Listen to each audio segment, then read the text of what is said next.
Kisah Abu Nawas sangat populer di cerita 1001 Malam. Abu Nawas adalah penyair Arab paling terkenal dari era Abbasiyah. Sosoknya hidup pada masa pemerintahan Khalifah Harun al-Rasyid. Sebagai seorang penyair, karya tulisannya menceritakan tata krama kelas atas pada zamannya. Abu Nawas dikenal sebagai orang yang lucu, cerdik, dan kreatif dalam menjawab segala persoalan. Kejenakaan Abu Nawas menjadi karakter terkenalnya terutama saat mengingat trik-triknya, pikiran sehatnya, olok-oloknya, anekdotnya, kebijaksanaan, dan kejujurannya. Cerita jenaka Abu Nawas dan botol ajaib. Suatu hari Harun al-Rasyid memanggil Abu Nawas ke istananya untuk diberi tugas. Setelah tiba di istana, sang khalifah menyambut Abu Nawas dengan senyuman. "Akhir-akhir ini aku sering merasakan perutku sakit," kata tabib istana. "Aku terkena serangan angin," kata Harun al-Rasyid. Abu Nawas sedikit keheranan, lalu bertanya, "Ampun Baginda, kiranya apa yang bisa hamba lakukan untuk yang mulia?" "Tangkap dan penjarakan angin itu untukku," perintahnya. Abu Nawas diam sejenak. "Aku beri kau waktu 3 hari untuk menyelesaikan perintah ini," tambah Harun al-Rasyid. Abu Nawas kemudian pulang dengan membawa pekerjaan dari Harun al-Rasyid. Ia masih terdiam, mulutnya terkunci rapat tak mengeluarkan sepatah kata pun. Dalam kebingungan yang tidak habis-habis, ia belum bisa memikirkan bagaimana cara menangkap dan membuktikan bahwa itu memang benar-benar angin.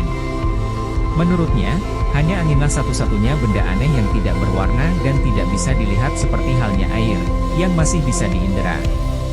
Sudah 2 hari ini, tetapi Abu Nawas masih belum bisa mendapatkan cara untuk menangkap angin, bahkan memenjarakannya. Abu Nawas hampir putus asa dan tidak bisa tidur, karena waktu yang telah ditentukan tinggal sehari lagi.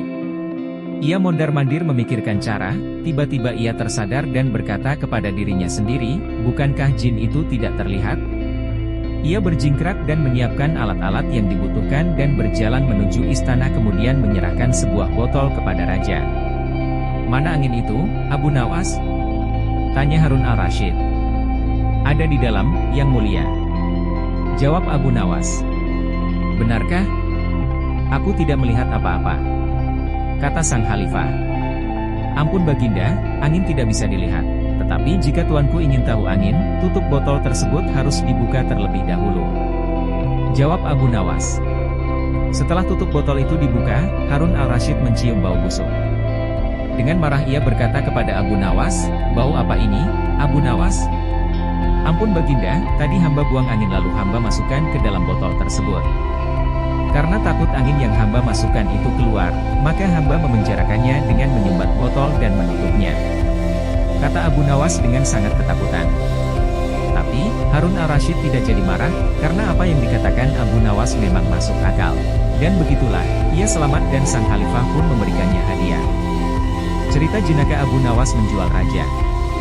Suatu hari Abu Nawas sangat kebingungan, bahkan ia hampir putus asa. Sudah 2 hari dapur tidak mengepul asap karena tidak ada lagi barang yang bisa ia jual. Satu-satunya jalan yang bisa dia ambil adalah menjual manusia untuk dijadikan budak. Sebenarnya jika Abu Nawas mau, dia bisa saja menjual teman-temannya, namun ia tidak tega karena teman-temannya bukan orang kaya melainkan orang miskin seperti dirinya. Jalan satu-satunya yang bisa dilakukan Abu Nawas adalah menjual manusia. Akhirnya Abu Nawas memutuskan sesuatu yang tidak biasa, ia akan tetap menjual manusia untuk dijadikan oleh si pembelinya. Bukan menjual temannya melainkan rajanya, Harun al-Rasyid. Menurut Abu Nawas, hanya Baginda Raja yang pantas untuk dijual. Bukankah selama ini Baginda Raja selalu mempermainkan dirinya dan menyengsarakan pikirannya? Maka sudah sepantasnya bagi Abu Nawas untuk menyusahkan Baginda Raja. Abu Nawas mencari cara agar bisa menjual Baginda Raja Harun al-Rasyid. Ia pun mendapat ide dan menjuampai sang raja. "Apa itu wahai Abu Nawas?" tanya Baginda langsung tertarik. "Sesuatu yang hamba yakin belum pernah terlintas di dalam benak Paduka Yang Mulia," kata Abu Nawas meyakinkan. "Kalau begitu cepatlah ajak aku ke sana untuk menyaksikannya," kata Baginda Raja tanpa rasa curiga sedikit pun. "Tetapi Baginda," kata Abu Nawas sengaja tidak melanjutkan kalimatnya.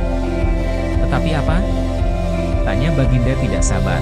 "Bila Baginda tidak menyamar sebagai rakyat biasa maka pasti nanti orang-orang akan banyak yang ikut menyaksikan benda ajaib itu," kata Abu Nawas.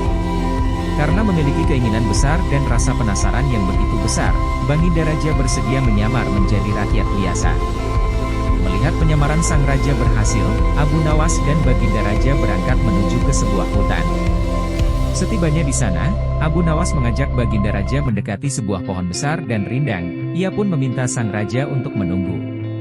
Sementara itu, ia pergi menjumpai seorang badu yang pekerjaannya menjual budak. Abu Nawas mengajak pedagang budak itu untuk melihat calon budak yang akan dijual kepadanya dari jarak yang agak jauh. Abu Nawas enggan menjumpai sang raja dan merasa tidak tega. Sementara itu, Abu Nawas beralasan calon budak yang akan dijualnya adalah teman dekatnya sendiri. Setelah pedagang budak itu memperhatikan dari kejauhan, ia merasa cocok. Abu Nawas pun membuatkan surat kuasa yang menyatakan bahwa pedagang budak sekarang mempunyai hak penuh atas diri orang yang sedang duduk di bawah pohon rindang itu. Abu Nawas pergi begitu menerima beberapa keping uang emas dari pedagang budak.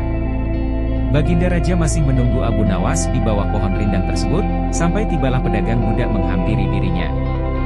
Baginda Raja merasa heran, mengapa Abu Nawas tidak juga muncul dan mengapa ada orang lain selain dirinya dan Abu Nawas. "Siapa engkau?" tanya Baginda Raja kepada pedagang budak. "Aku adalah tuanmu sekarang," kata pedagang budak itu agak kasar. Tentu saja pedagang budak itu tidak mengenali Baginda Raja Harun al-Rasyid dalam pakaian yang amat sederhana. "Apa maksud perkataanmu tadi?" tanya Baginda Raja dengan wajah merah padam. "Abu Nawas telah menjual engkau kepadaku dan inilah surat kuasa yang baru dibuatnya," kata pedagang budak dengan kasar. "Abu Nawas menjual diriku kepadamu?" kata Baginda makin murka. "Iya," bentak pedagang budak. "Tahukah engkau siapa aku ini sebenarnya?" tanya Baginda geram. "Tidak, dan itu tidak perlu," kata pedagang budak seenaknya. Lalu ia menyeret budak barunya ke belakang rumah. Sultan Harun al-Rasyid diberi parang dan diperintahkan untuk membelah kayu. Baginda Raja merasa heran dengan semua yang diperintahkan. Ia melihat begitu banyak tumpukan kayu di belakang rumah badu itu sehingga memandangnya saja Sultan Harun al-Rasyid sudah merasa ngeri, apalagi harus mengerjakannya. "Ayo kerjakan!" Meski ia merasa kebingungan dengan itu semua, Sultan Harun al-Rasyid mencoba untuk melakukan perintah dari tuan barunya. Sultan Harun al-Rasyid secara perlahan memegang kayu dan mencoba membelahnya, namun si badu melihat cara Sultan Harun al-Rasyid memegang parang merasa aneh. "Kau ini bagaimana? Bagian parang yang tumpul kau arahkan ke kayu, sungguh bodoh sekali." Sultan Harun al-Rasyid mencoba membalik parang hingga bagian yang tajam terarah ke kayu. Lah mencoba membelah namun tetap saja pekerjaannya terasa aneh dan kaku bagi si badu. "Oh, beginikah derita orang-orang miskin mencari sesuap nasi, harus bekerja keras lebih dahulu. Wah, lama-lama aku tak tahan juga," gumam Sultan Harun al-Rasyid. Si badu menatap Sultan Harun al-Rasyid dengan pandangan heran dan lama-lama menjadi marah. Lah merasa rugi barusan membeli budak yang bodoh. "Hai Badui, cukup, semua ini aku tak tahan. Kurang ajar kau, budakku harus patuh kepadaku," kata Badui itu sembari memukul sang raja. Tentu saja raja yang tak pernah diperlakukan kasar itu menjerit keras saat dipukul kayu. "Hai Badui, aku adalah rajamu, Sultan Harun al-Rasyid," kata Baginda sambil menunjukkan tanda kerajaannya. Pedagang budak itu kaget dan mulai mengenal Baginda Raja. Lapun langsung menjatuhkan diri sembari menyembah Baginda Raja. Sang raja mengampuni pedagang budak itu karena ia memang tidak tahu. Tetapi kepada Abu Nawas Baginda Raja amat murka dan gemas. Ingin rasanya beliau meremas-remas tubuh Abu Nawas seperti telur.